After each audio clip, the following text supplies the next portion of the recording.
Hi, Dr. Ford. This is Aojie Huang. In my second learning journal, I will focus on the skill of supportive communication. Before I state my specific objectives in this learning journal, I would like to discuss about my scores in the self-assessment.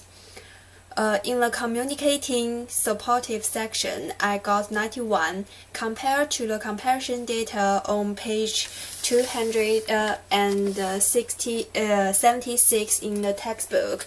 My score is very close to the mean score, which is 91 in the textbook.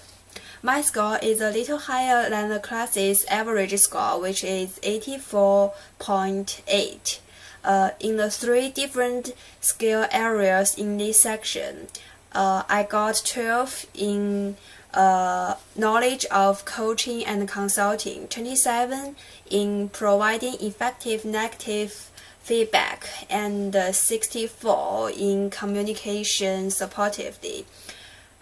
Besides, in the communication style section, I score 13 on deflecting responses, 7 on probing responses, 4 on reflecting responses, and 0 on advising responses.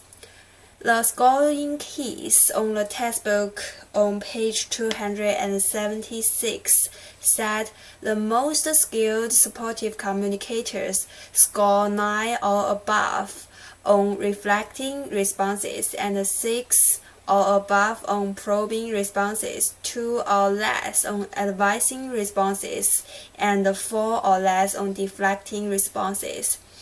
Obviously, my score on deflecting responses, which is 12, is much higher than the most skilled supportive communicators, which is described in textbook. According to my study in this chapter, I found that these 4 responses all have their pros and cons in different environments. In my opinion, that my performance on deflecting responses didn't bring me many problems in my communication with others. On the other hand, I use this response to show that I can understand others' feelings because I experienced the same situation.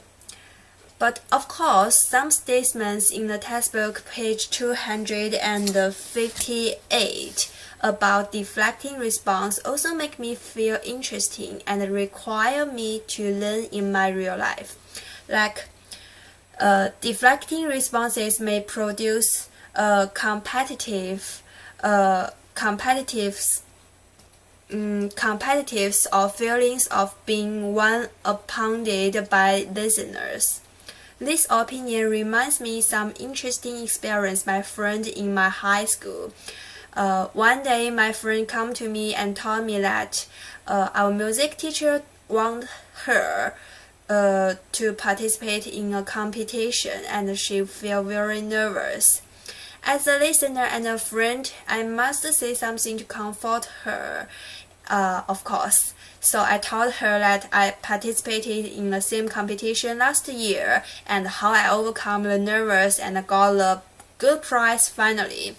Then she ended the conversation and stopped talking to me in the next 2 days without reason. In later conversation with her, I asked her about this thing, and she told me, "You know what, Aojie, you are a good friend. I know you want to let me relax at that time.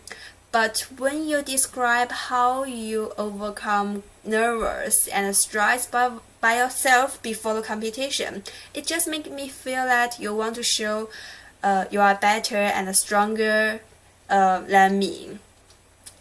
I really don't understand her feelings at that time, but I do understand now.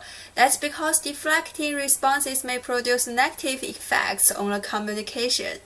So, in this learning journal, I would like to learn how to be a good listener in the communication by use different response appropriately. Additionally, I have some experience on ineffective communication. For example, I found that when our group members use some general statements to reply others' message or didn't identify any specific tasks that everyone can follow, our group discussion will be stagnated. So I will learn one specific principle of supportive communication in this learning journal to improve my communication skill as well, which is on page 253 in the textbook, number 5 principle, which is the supportive communication is specific, not global. Okay, now I will summarize my learning objectives here. First, I will learn how to use different responses appropriately, and I will learn how to use specific statements in communication. They are actually similar to the number 6 and the number 9 behavior guidelines on page 265 in the textbook.